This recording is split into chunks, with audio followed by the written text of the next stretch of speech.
Hi, this is a short video to show you PSIONS, which is the second supplement for Neon City Overdrive.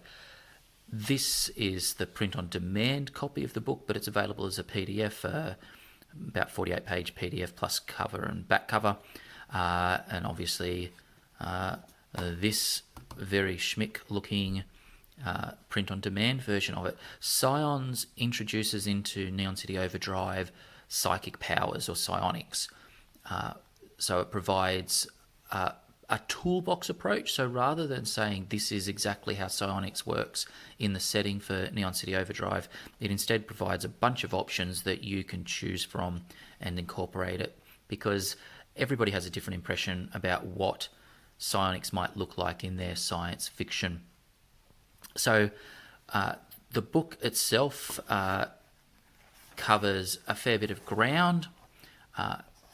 Starting off with this open your mind section, which is the main toolbox approach. It sort of shows you a whole bunch of options about how psionics might have come to be in your setting, and then each of those is broken down to 6 more potential, or not necessarily always 6, sometimes there's 3 options, but a whole bunch of options about, if you want extraterrestrials to have been responsible for psionics, here's some other options about how to actually make that come about. Or if you wanted it to be a reawakening, so this is more like if psionics is more like magic in your setting, that sort of thing.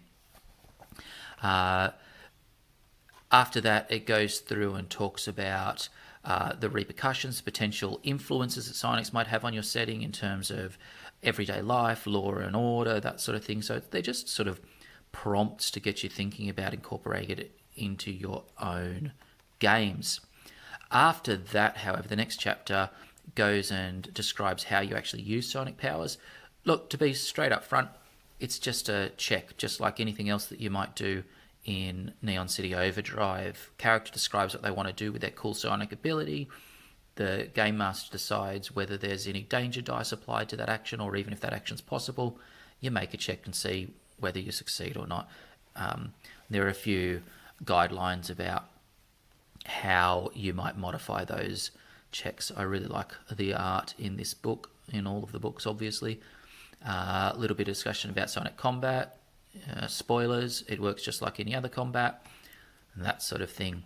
Then it goes on, the next chapter is psionic powers, and there are 7 distinct powers described in the book, but really they're there to get you started. If you want to make some changes, if you want to introduce new psionic powers, that sort of thing, go right ahead. And in fact, there's some examples later in the book as well. But basically they're divided in these 7 categories: biokinesis, meta-healing, precognition, pyrokinesis, technopathy, telekinesis, and telepathy. And what each these descriptions, they're done on double-page spreads for each power.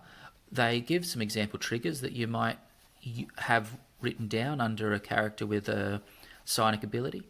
It then talks about how the effects typically look, what they look like, how far away they might affect something. And then it gives some example effects. So these are kind of the equivalent of like a spell description in another game, for instance. But they're there as a guideline. Don't take this as gospel. Use it to, as a jumping off point to guide your own games and that sort of thing. Give some example trademarks of characters that might have biokinetic powers or telekinetic or whatever particular power you're looking at. And in that way, there should be more than enough material for you to play with your psionic powers without locking you into this is the way it must be done. If you want to do something cool or funky, go right ahead. It's your game. The next chapter after that, the next 2 chapters are micro settings, what I'm calling micro settings. The first one is cyberpunks. I'm suggesting that if you just want to run with Neon City as is, this would be your default option. It's kind of psionics is new, it's a little bit rare, it's a little bit scary, and people with psionic powers are hunted down and mistreated and that sort of thing. While Grim City treats it more like magic. So magic has always been in the world, so it's not suddenly returned or anything. So people have grown and lived for thousands of years with magic in the world, and society's just slowly grown into a cyberpunk setting alongside this magical power. And so it introduces some new trademarks for fantasy creatures.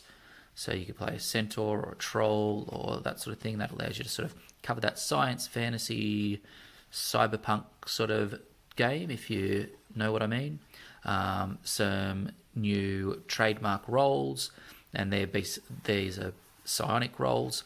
And this is where some of these are just basically the 7 psionic powers that are described earlier in the book, and some of them take the psionic powers that are described and twist them and muck around with them and that sort of thing, just so that you've got an idea of what you can do. How to incorporate magic items into your games, they're just trademarks, that sort of thing. So each of the mini settings, each of the micro settings has a little bit of description about the setting. Cyberpunks has some setting specific rules. Most of these actually come from earlier in the book, where some suggestions about incorporating special rules into your game for psionics is provided. And then they provide new trademarks, new threats. So as I said, a micro setting, enough to sort of tweak your games of Neon City Overdrive and get you chucked right in there. Alright, and that is PSIONS for Neon City Overdrive. Back cover has your quick reference, just like the other books. So there you have it. If you like the idea of that, pick it up.